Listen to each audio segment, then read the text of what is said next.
back to another week of, you guessed it, Panda Talks Wrestling with, of course, the one and only Lloyd Legacy Sharp. Hi. Alrighty. Well, this was, I guess, a good week in wrestling, but before we start to talk about wrestling, we got to ask the people to do two things for us. Number one, like this. Subscribe right here. That's right. And I think there's some notification bells down here. If you want to hit those, that's fun. That way you'll know when we're going to talk wrestling and when Vaiden's going to talk his conspiracies and about why everybody loves and or hates him and other cool stuff. Yeah, I got a lot of content. It's good. Too much content. You can never have too much content unless you're Fox News. Let's continue. Well, let's just jump right into the worst of Raw. Yeah. My worst of Raw is actually a little bit unconventional this week because it wasn't anything that happened because of a storyline or because of a bad angle. My worst of Raw this week is what happened to that poor Viking Raider when he jumped out of the ring, took everybody out, and got hurt so bad that he was literally putting up the X symbol right after he landed. That whole tag match was a clusterfuck as it was, especially the ending, which I guess I know why they did that, but still, from the time Ivar got injured to the end where there was clearly a kick out. They counted the 3 count. There was a kick out, but there was a 3 count. It was Hogan versus Andre at Saturday Night's Main Event 88 all over again. That 8-man tag was just the worst. Just the worst. Honorable mention, Michael Cole was there for reasons, and I didn't know why. He was fine, but it was weird. Like, I hope Michael Cole wasn't like gonna become the voice of WWE like 2011 again, because that was enough. Yeah, it's one of the worst. Yeah, the tag match was garbage. Like you said, it was just a cluster effort. I don't know.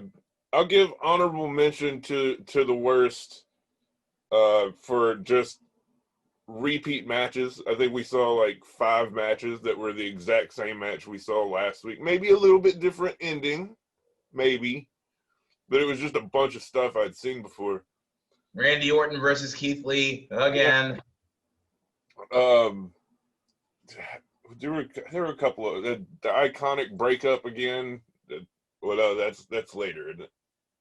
I don't know. It's all terrible. But no, the worst, and I don't like saying it because it's been said before. I don't like the fake brand split. Now we get tag team versus tag team champions at pay-per-view. And I just don't care. I just don't care. I'm over it. I don't want. If you're gonna set it up, just set it up. You don't have to do this fake go in between shows. Why are you here on my show? Mm-hmm. Now, I do love the Street Profits. That match is gonna be good on the pay-per-view. But can we just cut the crap? The only way I'm willing to forgive this is if they unify the tag titles and just make them the World or WWE Tag Team Championships from back in the day. And just make the tag titles cross-branded. That's the only way I'm going to forgive this. Otherwise, I don't get it. And they do it with the women's. I don't see why not. Bingo. Whatever.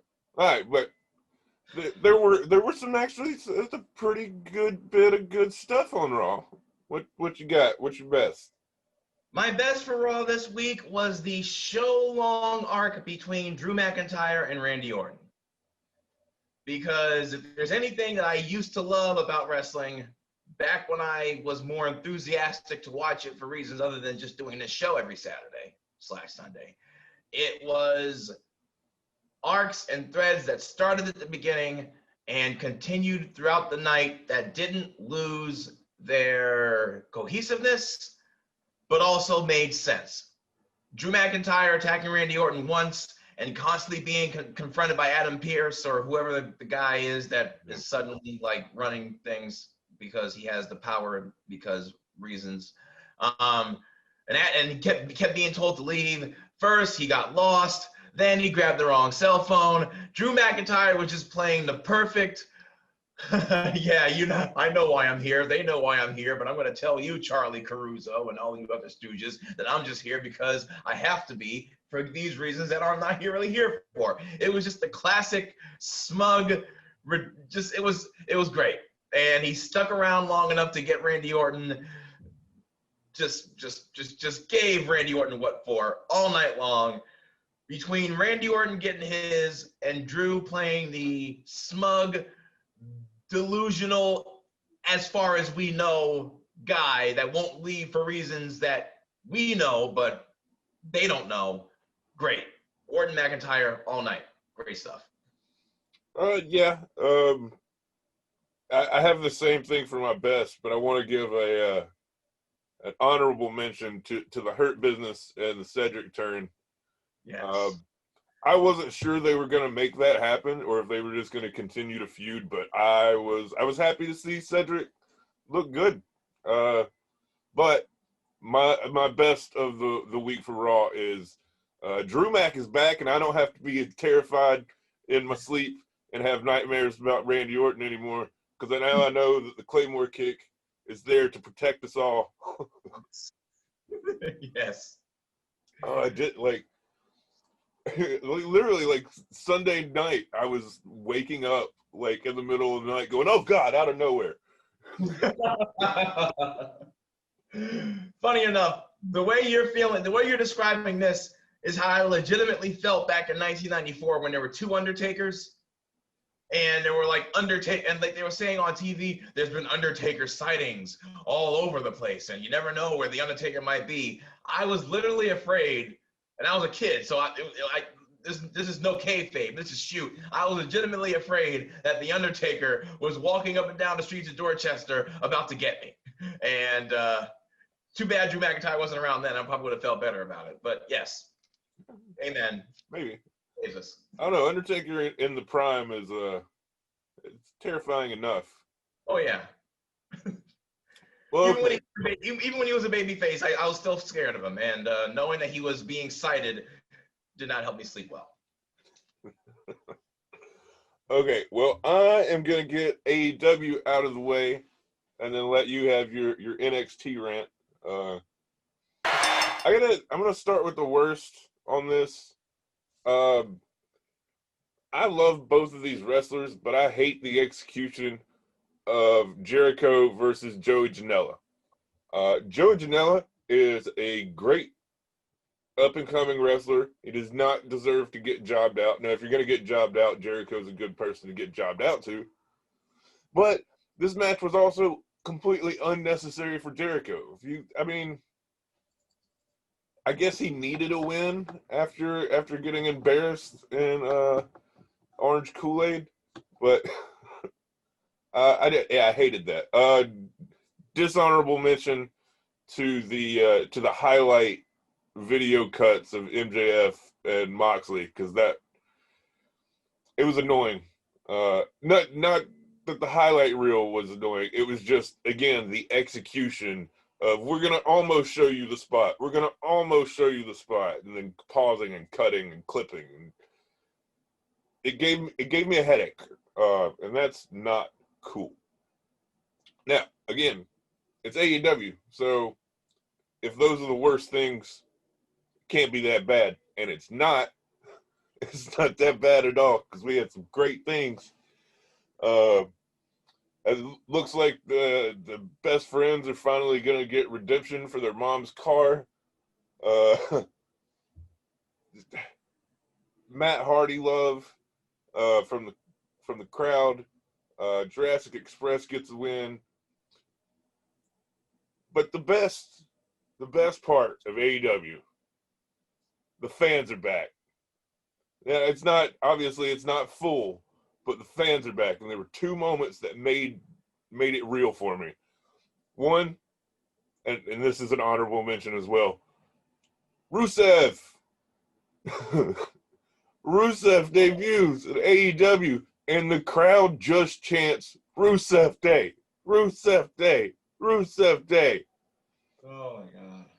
And then when Jericho came out, the crowd singing his theme song, Judas.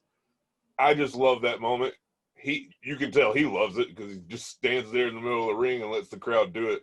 I sing it with him at home. I love it. Yeah, the crowd's back, and it's been needed. WWE's doing an okay job with the arena, the Thunderdome, whatever crap they want to call it. But there's nothing like having real fans actually there to chant. So yeah, that's my best and worst. AEW's still awesome. Alrighty. NXT. Now, obviously not as good as AEW. Nothing on television is. But as NXT goes, I will concede to the fact that it was difficult to pick something bad about this week's NXT. And I'm looking over my notes here right now to make sure that what I picked for the worst is what I want to go with. Because NXT is condensed, it's not 3 hours long, and it makes it a lot more easy to digest than Raw. But I have to go with the consensus of the internet right now. And having Velveteen Dream on television, regardless of whether you are pro or anti, it's just not good for business. Like, it's drawing a lot of negative attention to the brand and to him, and it's causing people to put up signs in the Thunderdome that you are having to have people get removed. And I wouldn't really be using Velveteen Dream right now until his outside of the ring trivials are cleared up one way or the other. But until he is proven not guilty, and I'm all for innocent, but whatever, but until he's proven not guilty of any wrongdoing on his part, having him on television is bad PR. And having him there is just a distraction from anything that might be good. But honorable mention for the best of NXT, the NXT Championship match, which I thought had the right winner, but I also thought was just an amazing match. And I don't really know what they're going to do with Adam Cole from here, but nobody does.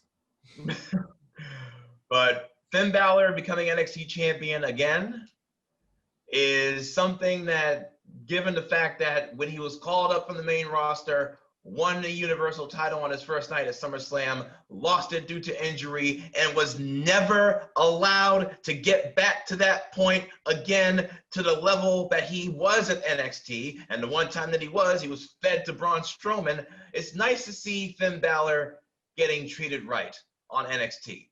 Because we know that aside from a few exceptions, including Finn Balor after he came back from injury, NXT talents are not very often treated as they should be on Monday Night Raw. So it was good to see him get that victory. But the best of the night goes to the main event cage match between Rhea Ripley and the Stone Brand, Mercedes Martinez. Having this Harvey Whippleman wannabe hanging on the side of the cage for just ever towards the end of the match was the first highlight, but just the match itself, the brutality, the fact that there are females involved in such brutality, and the fact that Rhea Ripley is the one that got the victory. Main event, best of NXT for me. You disagree? Tell me in the comments below. You can say all kinds of things in the comments. Lloyd gives you plenty of material to talk about.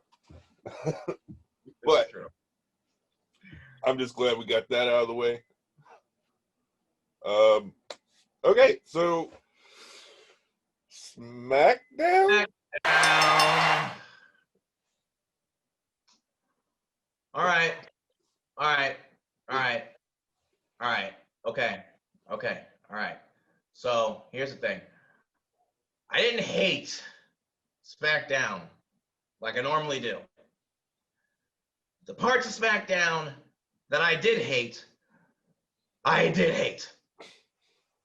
I did not hate the show, but there were parts of the show that I hated. And I can only pick one for the worst. The one that I picked is not the only one, Billy Gunn, but it is, in my opinion, the worst of the worst on what was not the worst episode of SmackDown. And that would be Jeff Hardy dehydrated? Did I catch that right? Is that what were they saying was wrong? Like, really? Like, what? Yeah, it wasn't my favorite. It was not my favorite either. Like, what? By all means, that match should have been great. Just Yeah, again, it's execution. It's just execution. Because I mean, AJ versus Hardy, that's something you want to see. Yes, and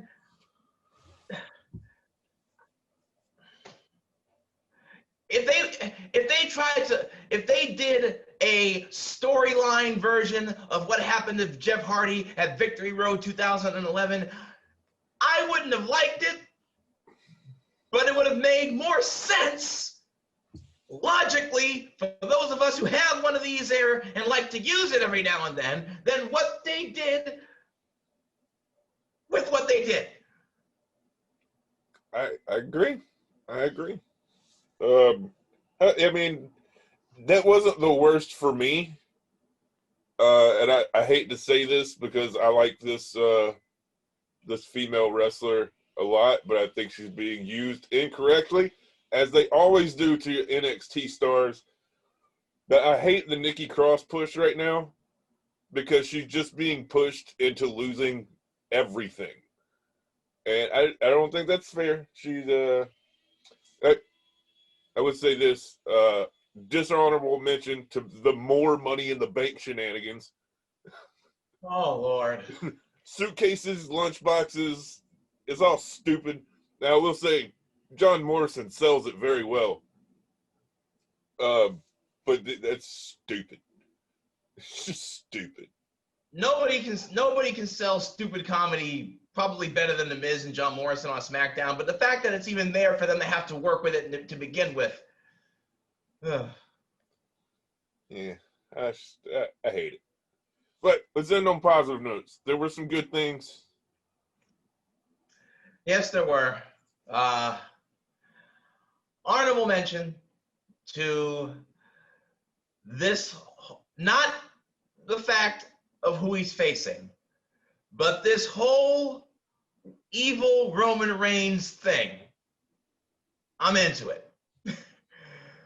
I still think that this Roman Reigns heel turn is a couple years too late, but he, as the show's top villain right now, even though his current character has thrown the alignment of The Fiend and Bray Wyatt and people like that into a state of, well, who the hell are we supposed to cheer for out of those two? But Roman Reigns and Paul Heyman, they're just so good.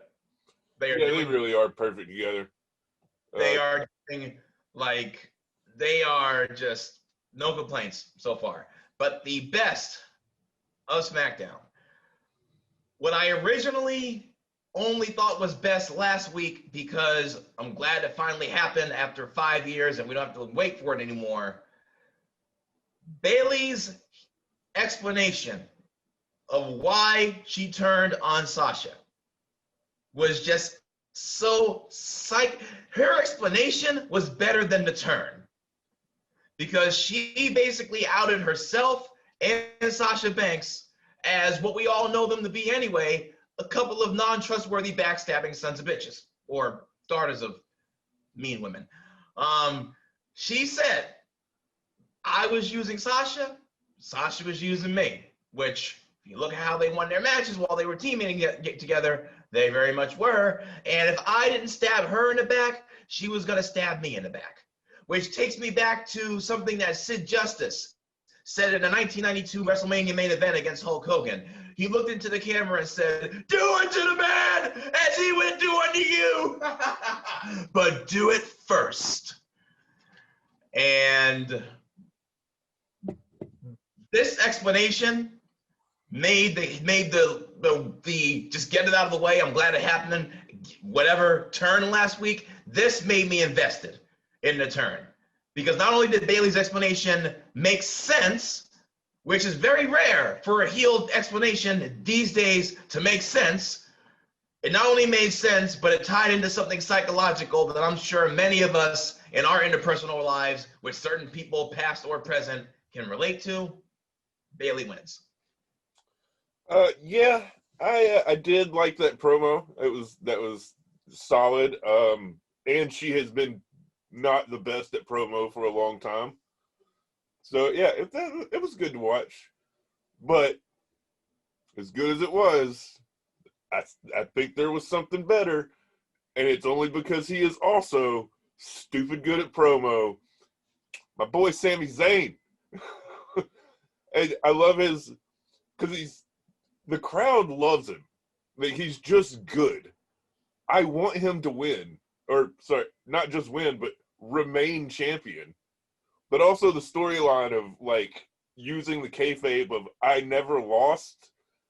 This is not a title match. You guys go screw yourselves. I'm the champion. Yeah. Absolutely the best. Like I said, it's Shawn Michaels and Razor Ramon from '94 done even better. Because Sammy has a rightful claim, and ironically, that feud was for the Intercontinental Championship as well, which led to the ladder match at WrestleMania 10.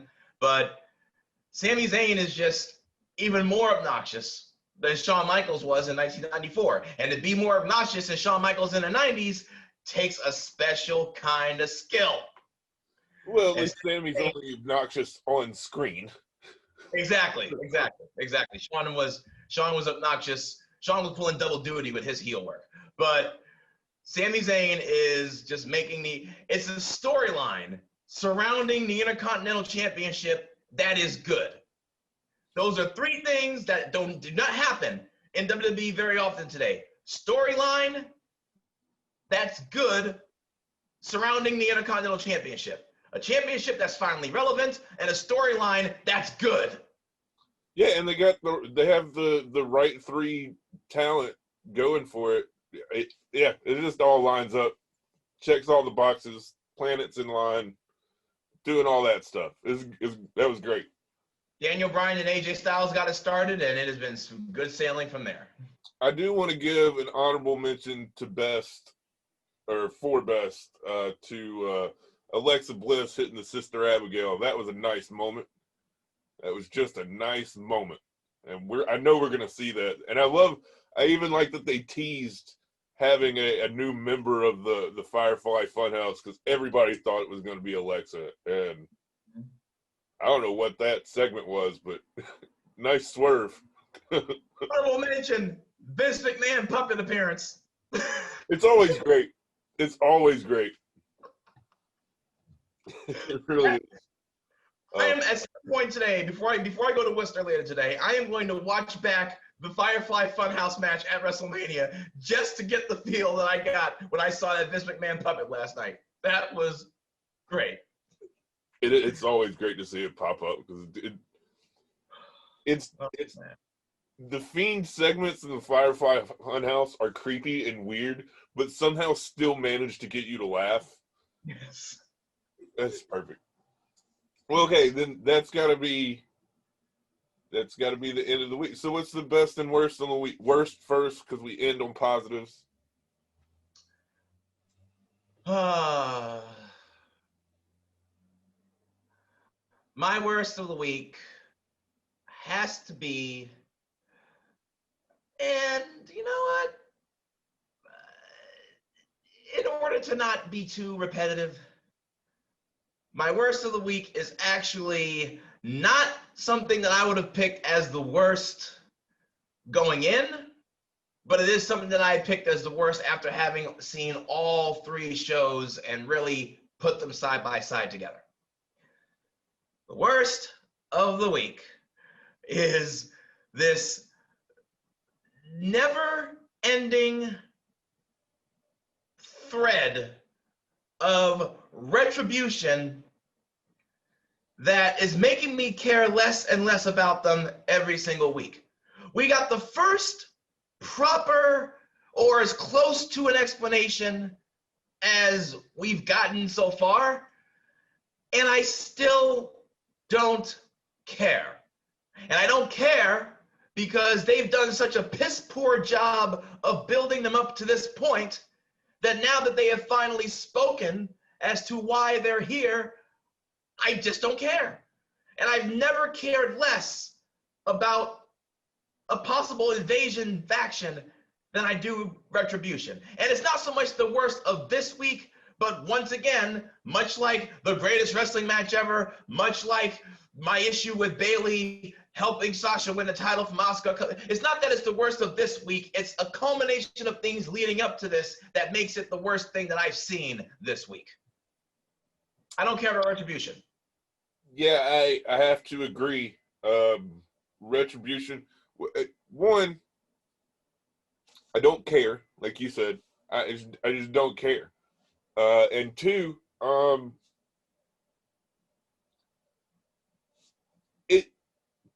is Underground like just immune from Retribution? Like, is that one bodyguard just able to hold off like a bunch of retcon ninjas? I mean, would you trifle with that tall son bitch? I might if I had like 8 other people with me. Well, I mean, if they were retcon ninjas, would you? Well, if they were ninjas, I wouldn't see them coming. So, like if I had Andre the Giant Survivor Series team behind me on one side, and then Hulk Hogan's Survivor Series team from '88, if I had those 8 people behind me, then I might trifle with them. If I had Retribution behind me, I wouldn't even bother. I wouldn't take a chance. Okay, yeah, we both agree.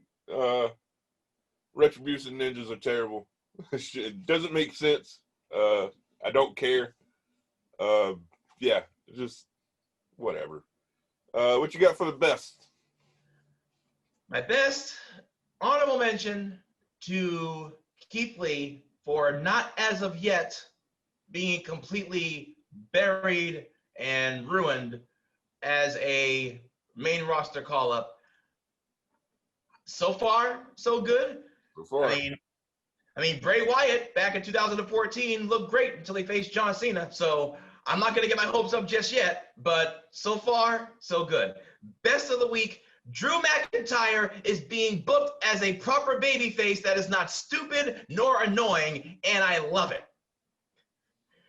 Drew McIntyre, a good guy that is not too cheesy. He's not dumb. He's not cliche. He is the best babyface champion that Raw has booked in a long time.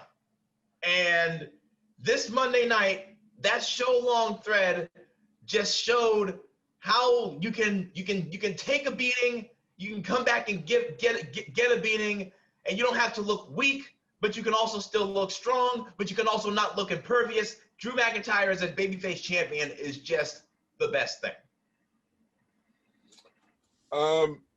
Yeah, this is gonna sound weird, but my best of the week is not from AEW again. It's it's my honorable mention for best of the week because crowd chanting and singing at live events is just, I think it's necessary, and I'm happy it's happening. But I totally agree again. Drew Mack is back, and I can sleep at night. Yeah, he's looking dominant. He's world-class talent, world-class promo, just all of it. Storyline. What can I say? Drew Mack, let's go. If they had booked Roman Reigns as champion the way they're booking Drew McIntyre now, he would have been so much better for it. Drew McIntyre, as a big, strong babyface champion, is just being just goodness. Well, and that whole storyline, now they have the backup feud with Keith Lee. Mm-hmm. Should Orton win or lose, you got an automatic feud just right in the wing that I'm still invested in. Exactly. Because Keith Lee is going to face off for the title eventually, one way or the other. And yeah, for some title. Exactly. Which okay, that's the end of the week. And you said you got history today? Yes. This week in wrestling history, AJ Styles on 9/11 won the WWE Championship for the very first time against Dean Ambrose, and went on to make SmackDown the house that AJ Styles built. It's recent history, I know it, but given how much AJ Styles has managed to accomplish in just 4 years in the WWE, AJ Styles has done more than pretty much any outsider that didn't make his name in the WWE has done probably in the last decade. AJ Styles, just in less than half a decade, since that one night where he won the title, has gone on to make WWE his own. He wasn't ruined like Goldberg was when he came there the first time, not the second, but also since the second time. He wasn't buried like Sting was when he came here. He wasn't buried like Booker T was when he first got here. He wasn't a shitty version of his former self like Scott Steiner was when he first came here. AJ Styles came from another promotion and has made it work. And it started this week, 4 years ago, when he won the WWE Championship for the first time. Yeah, it was the start of a whole Styles movement, really. Which, yeah, it's still awesome to this day. So well done. Once again, well done, Lloyd. Thank you. All right, guys. Well, that is going to bring us to the end of the episode. Before we get out of here, shout out to Brighton House of Pizza for backing up the Brinks truck, sponsoring this show. Order some pizza from them. They're great. I eat it like twice a week, even before they sponsored me. So, yeah, thanks to those guys. And as always, before we get out of here, if you didn't already at the beginning of the like this, subscribe to this, bells, all the bells down there. And please, if you disagree with me or him or both of us, let us know. Fill us with all your rage in the comments because we can take it. We've been through worse. Yeah, feel free to call me a drunken idiot at any point because it's true for the most part. And feel free to let us know that the guy from Alabama sounds blacker than I do. It's true. We discussed it before we even started doing this show. It's kind of weird. It's kind of weird. All right, we're going to get out of here. I will see you next week, Lloyd. Yes, indeed. All right. Cheers.